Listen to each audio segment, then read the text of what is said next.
શહેરના કતારગામ મૈદરપુરા અને ચોક વિસ્તારમાં આતંક મચાવનાર મોબાઈલ સ્નેચિંગ કરનારને ઝડપી પાડવામાં સુરત કતારગામ પોલીસને સફળતા મળી છે।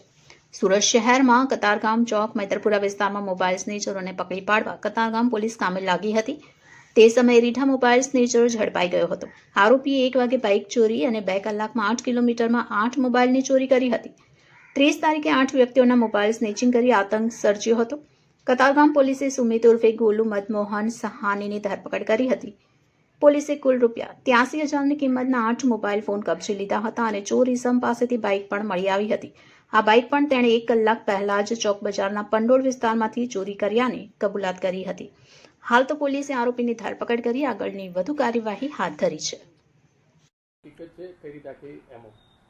તારીખ 30 ઓગસ્ટના રોજ કતારગામ પોલીસ સ્ટેશન વિસ્તારમાં મોબાઈલ સ્નેચિંગના બનાવો પોલીસના ધ્યાને આવતા સર્વેલન્સ સ્ટાફના અધિકારી તથા કર્મચારીઓએ આરોપીના સીસીટીવી ફૂટેજ મેળવવાનો પ્રયત્ન કરેલ, જેમાં સફળતા મળતા આરોપી સુમિત ઉર્ફે ગોલુ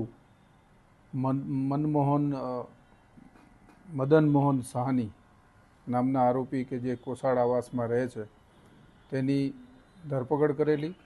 આ આરોપી પાસેથી કુલ 8 મોબાઈલ પોલીસે જપ્ત કરેલા અને એની પાસેનું મોટરસાઇકલ છે તે પણ ચોરીનું હોવાનું પૂછપરછ દરમિયાન જણાઈ આવતા બપોરના 1:30 વાગ્યાથી લઈને 2-2.5 કલાકના અરસામાં આ આરોપીએ વાહન ચોરી કર્યા પછી કુલ 8 જેટલા મોબાઈલ સ્નેચિંગના બનાવોને અંજામ આપેલો, જેમાં 4 બનાવ કતારગામ પોલીસ સ્ટેશન વિસ્તારના, 2 બનાવ ચોક બજાર પોલીસ સ્ટેશન વિસ્તારમાં કરેલા છે અને બાકીના જે 2 મોબાઈલ છે જેનું IMEI રન કરાવી અને એના ફરિયાદીનો સંપર્ક કયાથી ફરીથી બીજા કયા પોલીસ સ્ટેશન વિસ્તારના 2 ગુના છે એ તપાસ ચાલુ છે।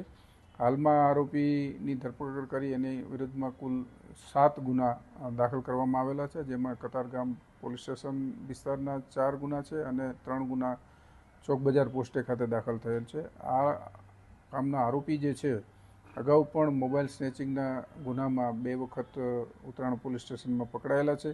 આમ આરોપીનો ગુનાહિત ઇતિહાસ છે, તેથી આરોપીની ધરપકડ કરી વધુ તપાસ હાથ ધરી અન્ય કોઈ ગુનાઓને અંજામ આપેલ છે કે કેમ અને આરોપીઓ સાથે અન્ય કોઈ સહ આરોપીઓ છે કે કેમ એ દિશામાં પોલીસે તપાસ હાથ ધરેલી છે।